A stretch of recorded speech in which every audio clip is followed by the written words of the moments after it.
You're listening to the podcast Coffee with Mike and Julie, Libertarians Talk Psychology. This is current commentary from an MBA businessman and a PhD psychologist. Look what they done to my song, Ma.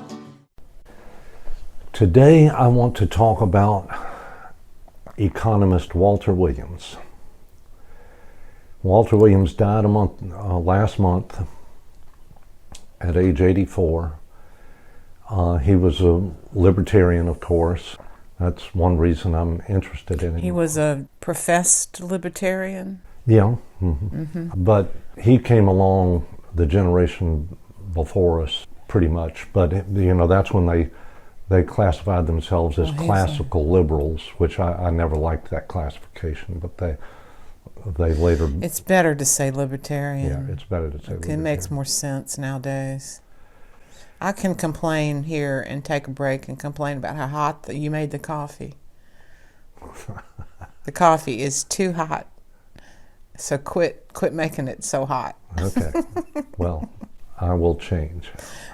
One reason I've been thinking about him, besides just his death, is that we have a rampant cancel culture going on in our country right now. Which is a kill the messenger approach to suppressing debate. Exactly. So that the cancel culture is nothing more than a kill the messenger. And we talked about and correct me if I'm wrong on this, the psychological concept of when you are trying to shut someone up and not let them say what's on their mind, it's a form of deception and usually self-deception. Yeah, that I would, there are exceptions to that, which is why I'm stumbling around. But I would say that's the nefarious and common reason for, let me shut you up because, I want to win this argument. And so it's competition, deception, and self-deception. I'll cancel you instead of listen to you and be influenced by you and come to some new awareness. Yeah. And I won't call it self-deception. I'll call it you're being inappropriate. You're lying. I don't want to have to listen to your lies. That's a form of projection, just blaming the other person. They said it wrong. They're in some conspiracy theory, delusion. It's all to suppress information flow. Yeah. Okay, so I'm glad we got that concept at the beginning of talking about Walter Williams, because he came along at a controversial time in our country's history, and he was a controversial person and economist. And his career would have been very different if he had to speak his mind in today's culture versus when, he sort of followed Milton Friedman. He was on Milton Friedman's Free to Choose series. And yeah, he was a contemporary of Milton Friedman. Not really. Milton Friedman he was younger than Milton Friedman. Yeah, he was sort of a young. Right. And it had to be unusual because he was African American economist. Did he go to Harvard? Thomas Sowell was on that show too. Oh my God, I love Thomas Sowell. Well, I find Walter Williams easier to follow than Thomas Sowell, but Thomas Sowell is still alive. So Thomas Sowell also followed Milton Friedman. Yes. Yeah, and he was black too. Yeah. Well, I find not Milton Friedman, but Thomas Sowell is black. Yeah. Milton Friedman is not black. Oh, I know that. Was not black. So, but here's the cool thing about African American economists. I mean, they cut through stuff. They can say stuff that other people cannot say. Well, black people can say things about blacks. Let's just face it. White people cannot. These Hodge twins, these two black brothers that are the comedy team. I mean, they are so funny, and they can say all kinds of things about black. And so, so can comedians like Dave Chappelle and Chris Rock. Even Dave Smith, because he's Jewish. he can say get away with Jewish saying stuff. some things. So we can say things about being Irish, being Catholic. I can say things about being a woman. About drinking. We can because we're Irish, we can talk about. Well, that's the about funny drinking. thing about being Irish is the drinking issue. Yeah, that's about the only one. We can say bad things about being in the South. Oh yeah, we should. We ought to. You're right. That we ought to do more of that because we're very familiar with. Too dumb to know. Like Randy Newman's. We talk real funny down here. Too dumb to. Like LSU men go into LSU dumb, come out dumb too. And we both went to LSU. Yeah, yeah. So that's particularly funny. Yeah, that's right. We went in dumb, we came out dumb too. Yeah. Well, but the fact that he could say some things that other people couldn't say is kind of a good introduction to this clip I would like to play of him talking about the minimum wage, and he addresses how it affects young black people. Yeah. And the minimum wage is another one of those topics that people ignore the truth about this. Yeah. So let me go ahead and do this. Good. Let's see. We'll say the minimum wage law is an anti-poverty device. It reduces poverty.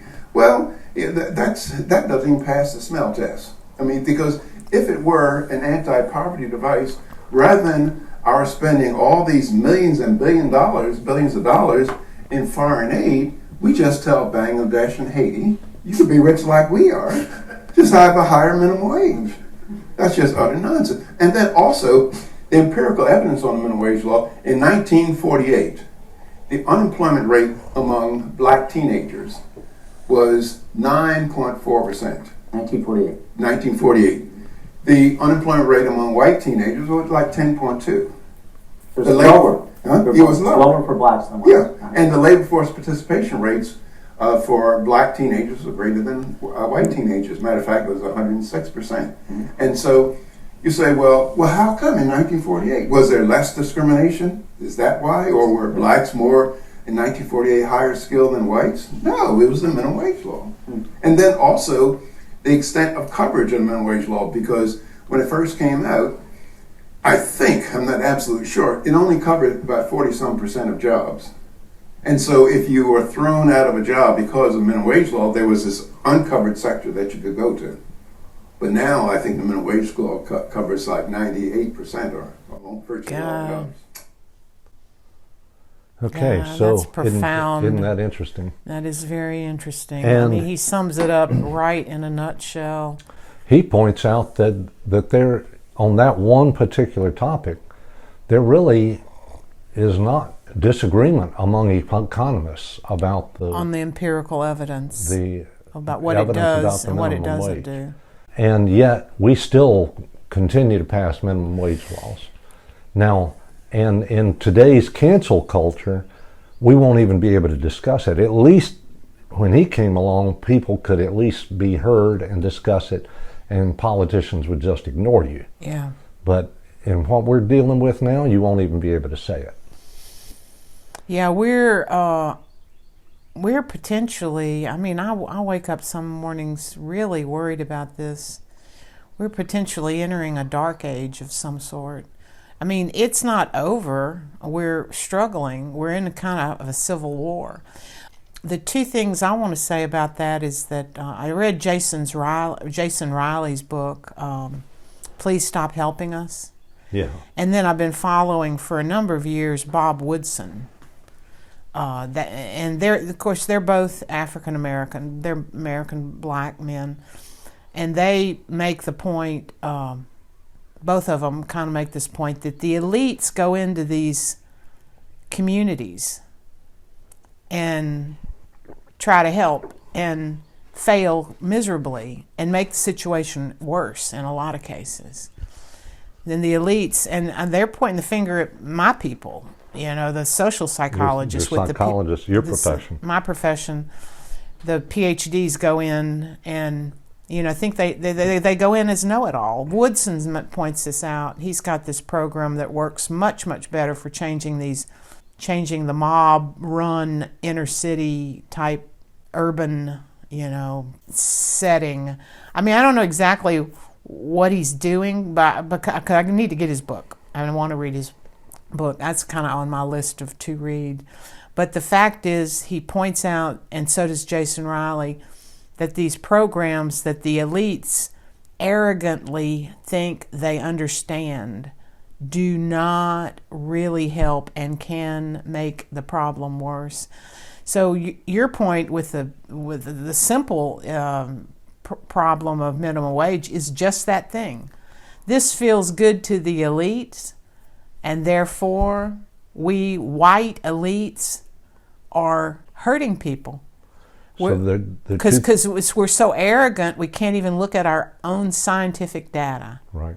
That is a big problem. Two things I'd like to comment about this. Number one is the concept that you are never helping someone by taking away some of their alternatives. I don't care if you think their liberty, their choices, and the diversity that is part of the fabric of human life. When you take away choices, you limit the function. When you make something like working for less than the minimum wage, when you take that away from a young poor person, or a young rich person, you are not helping that person at all. Yeah. Now, of course, the elites think they're punishing the business owner.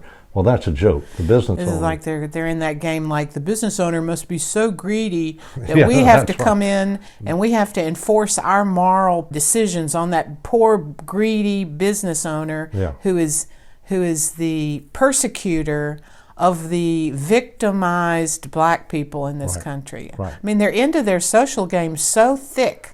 And what do they think?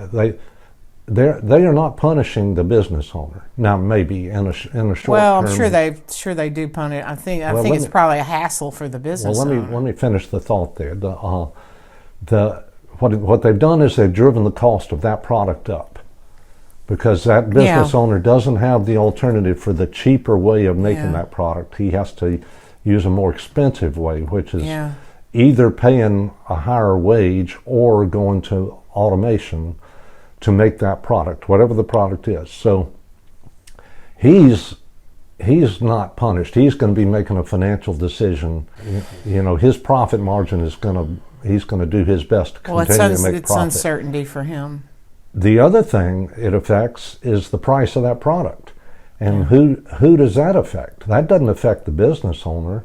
That affects the consumer, who is usually the middle class or the low class. So with these laws, you not only hurt the individual workers by reducing their alternatives, you also increase the price of the product for poorer, usually poorer and middle class people, so that they cannot buy that product at the smaller price. So it's a double whammy, and does not significantally affect the very person that these elites think they're trying to affect. Well, see, that's the bottom line for me. It's government fooling around with things they don't understand. They do it to feel better about themselves. They do it because they're the Louisiana legislature is going into session soon, and I'm just always shocked at how many laws these people can drum up to force on other people. Yeah. I mean, it's like people have nothing to do in their life but sit around and drum up laws that impact other people. Poorly thought through. Oh, God almighty, that is for sure. I mean, number one, when you get ready to do something to somebody, you're fooling with a system, and only a little piece of that system is visible to you. And human arrogance is we are amazingly dumb. We are really, really dumb when we go.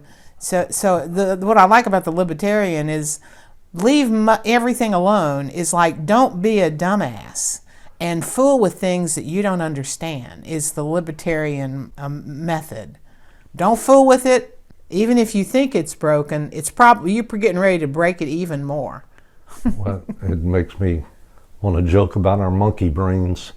But that reminds me of the concept that Walter Williams talked about, is that you can't just look at what at the good effects you think some program or law is going to. You have to compare it against doing nothing. And almost never is a government intervention better than doing nothing. Usually a government intervention makes things worse. And then, of course, they never see it that way. They see it as, well, we just didn't do enough government, so we got to do more government, and we got to put more money into it to fix it, because obviously it's broken, and we didn't fund it properly. So government seems to be, as we're looking at it now, I mean, of course, we're looking at it 2021. This could be the worst government and political situation or environment that I've ever seen in my lifetime. I mean, it is actually frightening to me what I'm seeing. I mean, they're impeaching an ex-president. I mean, you can read it right in the Constitution that they can try the president. So they're going to have a trial for an ex-president, which is against the Constitution. They'd have no right to do that. But I mean, you're shrugging, but across the board, I'm seeing the rule of law go into the toilet. Well, I agree with that. Across the board, people ignoring rules. So what they're doing is ignoring boundaries and territory. I mean, we are headed, if somebody doesn't stop this shit. Well, that reminds me of a concern that Walter Williams, and I'm liking how it flows, that Walter Williams addresses these things. He was very concerned about the evil of governments. The power. The abuse of power. He's saying the more powerful a government becomes, the more brutal it becomes. The more evil and brutal. He said that. That's true. Power corrupts. Absolute power corrupts. Absolutely. So he talked about the concern he has for the direction our country is going toward more and more government. And he talked about other governments that were extremely powerful. And he talked about the Soviet Union and Communist China. And the tens of millions of people that they murdered, their own citizen, in order to solidify their control over their people. One execution away from utopia. That's in right. Jordan Peterson's words. And he of course, he wasn't joking, but he commented that they made Hitler look like a walk in the an park. Amateur. But we never talk about that because what's your term for people? Collectivists. The collectivists like the Soviet Union and China, because the Soviet Union and China were collectivists. So collectivists kind of liked them and never compared them to Hitler, but they were much worse than Hitler. And he's very concerned that... When was this that he was saying that he was very concerned about China? Right at the turn of the century. He was about 2000. That. Yeah.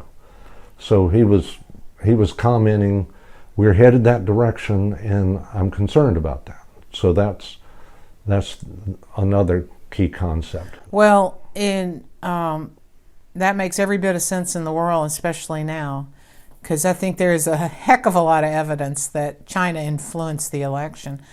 One estimate was that 65 countries hacked into the machines. Wow. That were in there doing stuff. Wow. What were they? Changing votes, or just looking maybe, or?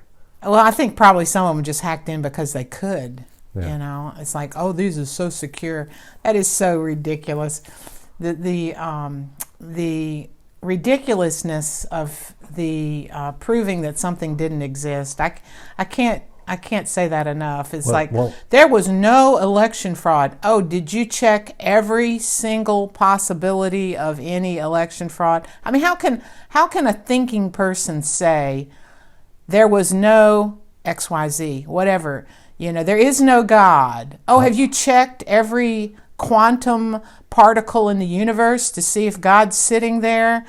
I mean, it's just ridiculous. I liked the way they handled evidence. They would handle evidence by saying, well, that was debunked. Yeah. And just know, well, wait a minute. Who Let's debunked it? Let's look at the evidence before you say that. Don't just say that without... You know what they're doing when you dig into that? What they're saying is debunked. They're saying an authority figure said it didn't exist. Some authority figure. I saw this. Some motivated authority figure. Yeah, that was my job. I screwed that up royally, and I'm going to admit to it. I mean, apparently, if they admit to it, they're like admitting to a federal crime. Right. But, I mean, they're only admitting to incompetence. Right. But that lady, that senator in Georgia hearing, where this one lady is showing, like, here's a videotape of people fraudulently putting ballots through repeatedly to commit fraud. And this lady says, this has been debunked. And another senator says, well, we just got this tape like 30 minutes ago or an hour ago. How can it be debunked? Well, it's been debunked, and you have to show us the evidence. She says, you have to show us the evidence if there's been fraud. And the lady that's showing the videotape, well, here's the evidence. She's pointing at the videotape. So, right, I mean, it's hilarious. Yeah. They're right in the middle of this. So you have to show the evidence. Like, I just showed you the evidence. It's like a videotape of people, shooing all the press and all the Republicans out of the building and running ballots through repeatedly stacking them. It goes to the machine, they stack it up, feed it into the machine again. They bring the ballots out from under these tables after everybody leaves. It's like, I just showed you the evidence. It's like the characteristic of the emperor, this fairy tale, the emperor has no clothes. It's like, they're not seeing what they don't want to see, and their denial is profoundly disturbing. I mean, that woman's denial, I mean, she's obviously a liberal or a progressive and didn't want to know this, didn't want to accept it, doesn't want to know it, but her filtering system was on display. It was startling how she could filter out accurate, factual information. Well, that's always been true, that people could refuse to see stuff. If they chose to not see something, they could refuse to see it. Yeah, like hysterical blindness. Hysterical blindness has some studies that are just, you almost can't believe them. Yeah. Hysterical blindness, where women can't see. I can go into that. The point is, now what's happening is they're saying, not only do I not see it, I refuse to let you see it. I'm not even going to let you speak of it. That is interesting to me psychologically. Mm-hmm. Is that person who's doing and you can't, I'm going to censor this and you can't see it either. I wonder if that is part of the denial module, or is that like, we're not talking about this, and you're not going to expose me to more information that threatens my belief system.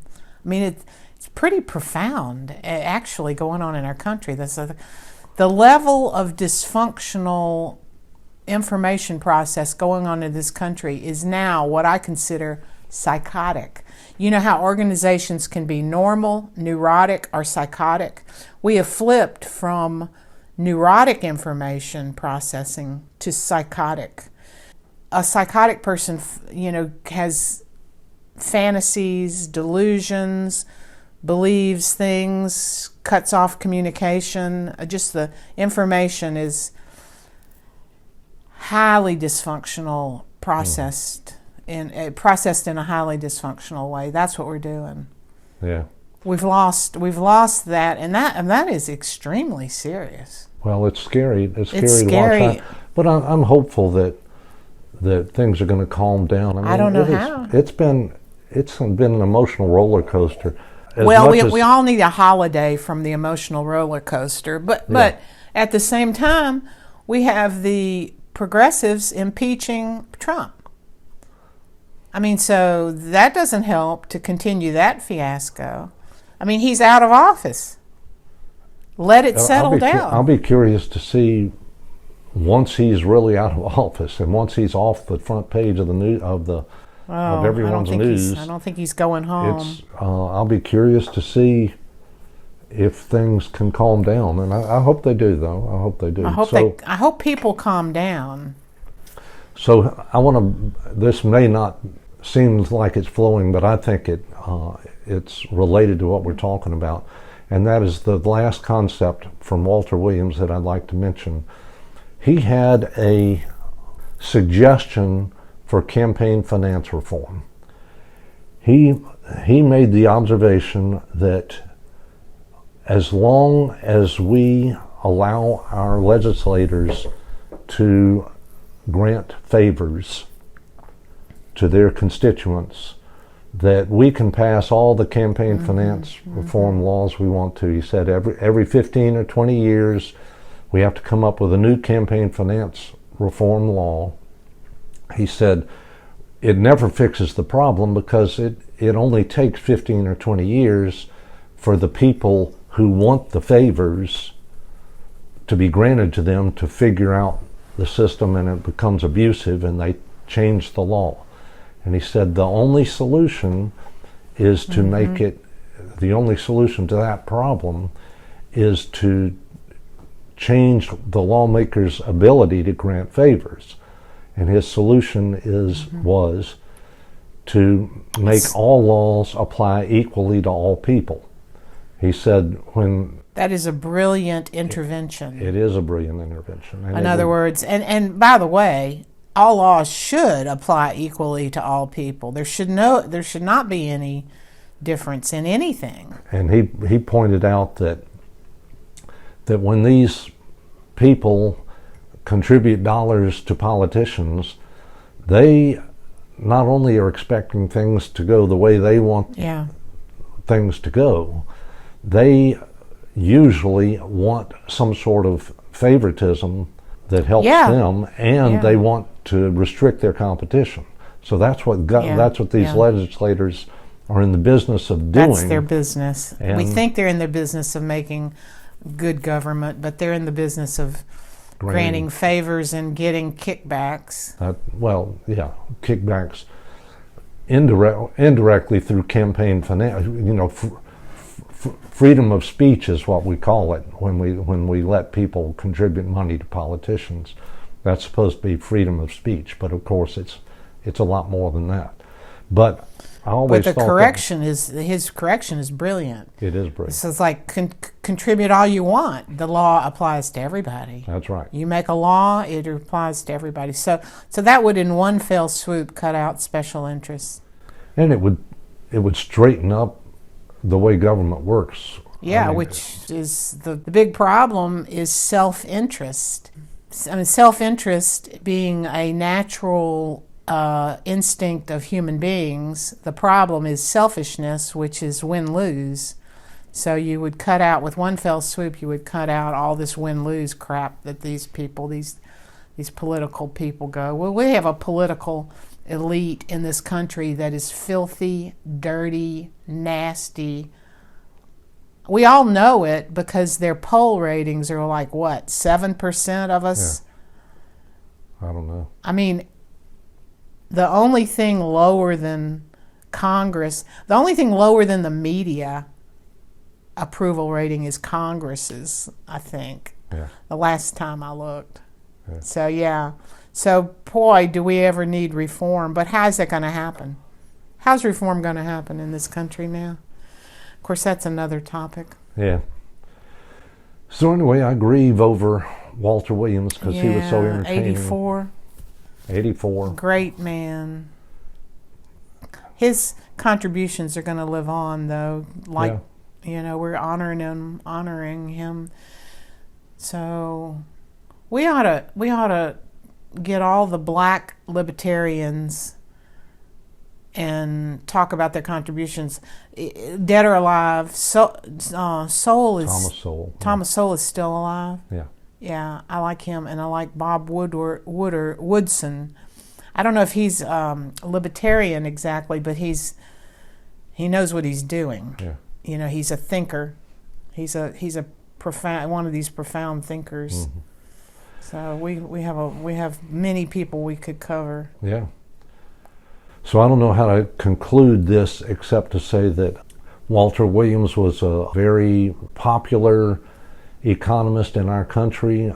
He made a great contribution to the field, to the general public, and to the academic world. And I really liked his concepts. The libertarian economist concepts, and the way he presented them.